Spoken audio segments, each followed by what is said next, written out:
हाँ जी, नमस्कार बच्चों। ਅੱਜ ਆਪਾਂ क्वेश्चन करांगे। ये ਜਿਹੜਾ क्वेश्चन है हमारे पास, वो क्वेश्चन को देखते हैं और इस क्वेश्चन को देख के हमें क्या लगता है ये क्वेश्चन किस चीज़ का है, मतलब कि कौन सा कंसेप्ट यहाँ पे यूज होगा। देखो, सबसे पहले बोला गया the cost prices of the two article are in the ratio 7:11। देखो, कॉस्ट प्राइस जो है वो आर्टिकल तो ऐसे इसने शो करा कि सिर्फ दो ही आर्टिकल हैं, और जब लगता है कि दो ही आर्टिकल हैं तो इसने बोला कि the first article is sold at loss 15% and second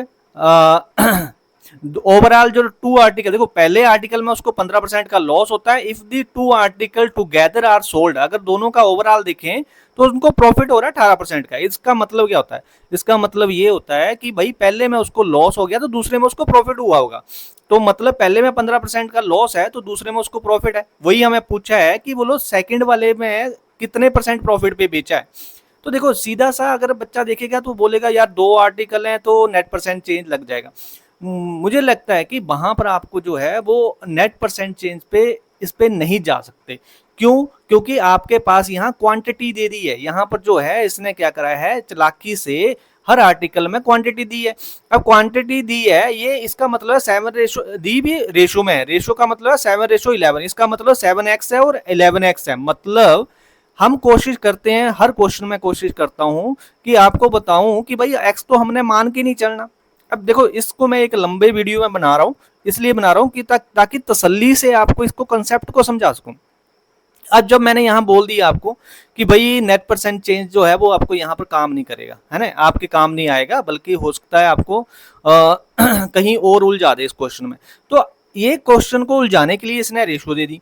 अब सीधी सी बात ये दिमाग में बिठानी है कि ऐसा कौन सा तरीका है, ऐसे कौन कौन से कंसेप्ट हम कहाँ कहाँ पर यूज करते हैं जहां पर हम रेशो से क्वेश्चन को निकालते हैं। सिंपल सी बात ध्यान में रखना, एक तो एवरेज जो वेटेड एवरेज में आपको करवाता हूं, तो एक तो वो चीज होती है कि क्वांटिटी होती है तो उनको काट के हम एवरेज में कन्वर्ट कर लेते हैं, फिर एवरेज से हमारा क्वेश्चन निकल जाता है। दूसरा एलिगेशन में, एलिगेशन में ज्यादातर देखा होगा कि एंड में हम एवरेज से रेशो से काम चलाते हैं। तो दोनों ही कॉन्सेप्ट यहाँ पर यूज हो सकते हैं। एक तो हमारा रेशो का हो सकता है और सॉरी, एक तो हमारा हो सकता है एवरेज का और एक यूज हो सकता है एलिगेशन का। तो दोनों से मैं कोशिश करूंगा कि दोनों तरीकों से मैं आपको करवा दूं। तो सबसे पहले मैं आपको बताता हूं कि अगर एलिगेशन का मेथड लगाना है तो इस क्वेश्चन पे कैसे लगेगा।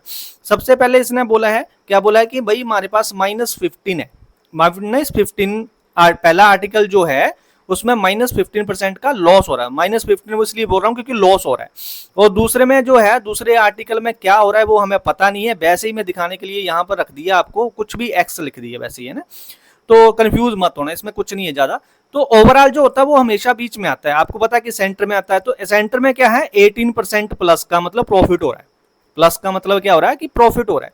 तो अगर मैं यहाँ पर देखूं तो मेरे पास रेशो दी हुई है, इसने रेशो कितनी दी हुई है, 7:11। मतलब यहाँ पर कोई क्वांटिटी आई होगी और उसको हमने डिवाइड करके क्या करा होगा, रेशो बनी होगी 7:11 बनी होगी, है ना। इतनी सी बात समझ में आ गई। अब ये सोचो कि अगर इन दोनों का डिफरेंस देखूं तो डिफरेंस कितने का आ रहा है। हम डिफरेंस ही लिखते हैं ना यहाँ पर, एक में रकम को बड़ी रकम है, छोटी को माइनस करके यहाँ पर लिखते हैं। तो डिफरेंस क्या होता है, 18 + 15, क्योंकि एक प्लस में है एक माइनस में है, दोनों को ऐड करेंगे।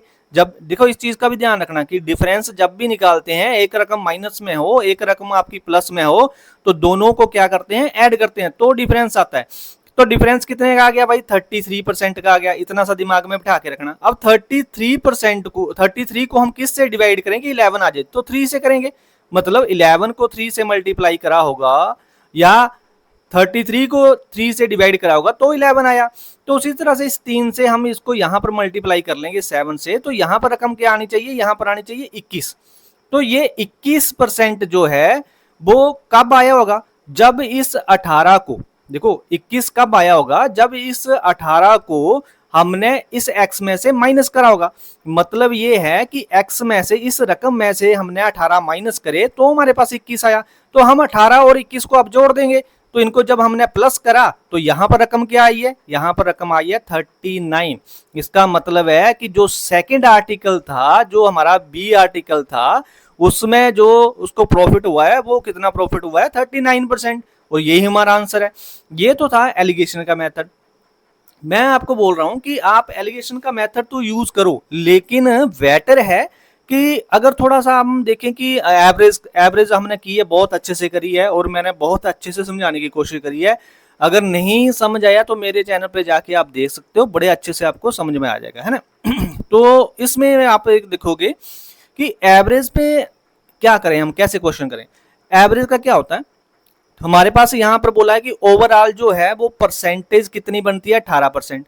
तो ओवरऑल जो टोटल क्वांटिटी है, टोटल क्वांटिटी कितनी बन रही है, रेशो को यूज करेंगे हम, हमने नहीं एक्स वगैरह लेना है, हमें नहीं पता, हम रेशो से ही इस क्वेश्चन को निकाल सकते हैं इजिली। 7 + 11 टोटल कितना बन गया क्वांटिटी का, 18 बन गया। अब 18 आपके पास है और टोटल क्वांटिटी 18 है, उनकी जो एवरेज है वो कितनी है, 18% है। अब कहता है कि जो फर्स्ट आर्टिकल था जिसमें 7 क्वांटिटी थी, उसकी जो प्रॉफिट है वो उसको लॉस होता है, प्रॉफिट नहीं होता, लॉस होता है, मतलब -15 उसमें परसेंटेज कितनी है, -15। और कहता है कि जो अगली है जिसमें क्वांटिटी 11 है, उसमें बताओ कि कितना होगा, यहाँ पर परसेंटेज क्या होगी। तो नेचुरल है कि देखो ओवरऑल 18 है, मतलब प्लस में है, ओवरऑल जो है वो प्लस में है, तो नेचुरल है कि सेकंड आर्टिकल ने अच्छा खासा प्रॉफिट कमाया होगा उसने, तभी इस माइनस को भी पूरा करके उल्टा प्रॉफिट दे दिया। तो सबसे पहले हमने इसको कैलकुलेट कैसे करना है भाई, सबसे पहले ये ध्यान में रखो कि जो आपके पास इन दोनों के बीच में ओवरऑल और ये जो फर्स्ट आर्टिकल है उसके बीच में डिफरेंस कितने का, तो डिफरेंस कितने का होगा, डिफरेंस है 33 का। 18 प्लस के हैं, माइनस के 15 हैं, तो डिफरेंस आता है हमेशा ऐड करके, तो 33 का डिफरेंस आ गया। टोटल डिफरेंस कितने का हुआ, मल्टीप्लाई बाय ये 7 करना है, तो टोटल डिफरेंस आएगा आपके पास, तो हमने मल्टीप्लाई 7 कर दिया। अब इस सबको जो टोटल आएगा, देखो मल्टीप्लाई यहां पर करने की जरूरत नहीं होती, जब तक कि आपको लगे कि पॉइंटों में ना आ रहा हो तब तक आपने इसको मल्टीप्लाई नहीं करना। मल्टीप्लाई करा तो करने की जरूरत नहीं है, ये हमारे पास टोटल हो गया। टोटल को हम इक्वली डिवाइड कर देंगे 11 में, तो 11 में हमने इसको इक्वली डिवाइड कर दिया, तो मेरे पास कितना आ गया, मेरे पास आ गया 3, 11 3 जा 33, 7 21, ये बन गया मेरे पास 21%। अब ये 21% जो है वो इसमें 18 में प्लस हो जाएगा, क्यों, ये उसमें वेटेड एवरेज जब मैंने करवाई है तो बिल्कुल आराम से बताया हुआ है कि भाई ओवरऑल अगर 18% है, तो अगर ये 18% प्रॉफिट में है, ये माइनस में है, तो जो अगली रकम होगी वो 18% से ज्यादा होगी, क्योंकि ये तो कम लेके बहुत कम है इसके पास, इस पास तो लॉस में है, तो जो अगली होगी रकम वो 18 से भी ज्यादा में होगी, क्योंकि ये कम है। अगर ये 18 प्लस में है, ये भी 18 प्लस में होता, तो ये भी 18 प्लस में होता। तो ये अच्छे से समझाया हुआ जब मैंने एवरेज करवाई है, तो प्लीज उस चैनल पर, पंजाब कैरियर चैनल है, उस पर जाके देखो, उसमें मैंने बहुत अच्छी अच्छी क्लासेस लेके बताई हुई है कि इनको एवरेज को हमने करना कैसे, और डिटेल में बताया हुआ है। तो इसमें आपने क्या करना है, अब जो 21% है वो इसमें हम ऐड कर देंगे। जब 21% मैंने इसमें ऐड कर दिया, तो टोटल मिला के, इन दोनों को टोटल मिला के हमारे जो सेकेंड आर्टिकल था वो बन जाता है 39%। तो इसका मतलब जो सेकंड आर्टिकल की जो परसेंटेज है वो कितनी है, 39% है। आई होप कि समझ आया होगा। ये मैंने इस पे इतना टाइम इसलिए लगाया है, ये लंबा इसलिए खींचा क्वेश्चन में, ताकि मैं डिटेल में बताऊं। एक तो मैंने ये डिटेल वीडियो डाल दिया, एक मैं शॉर्ट बना के भी डाल दूंगा, ताकि जो जल्दी जल्दी बच्चा समझना चाहता है तो वो उसको देख ले, या जो डिटेल में समझना चाहता है वो इस वीडियो को आके देख ले। So thank you so much. I hope कि आप लोगों को ये चीज पसंद आई होगी और समझ में आई होगी। तब मिलते हैं नेक्स्ट वीडियो में। Thank you so much.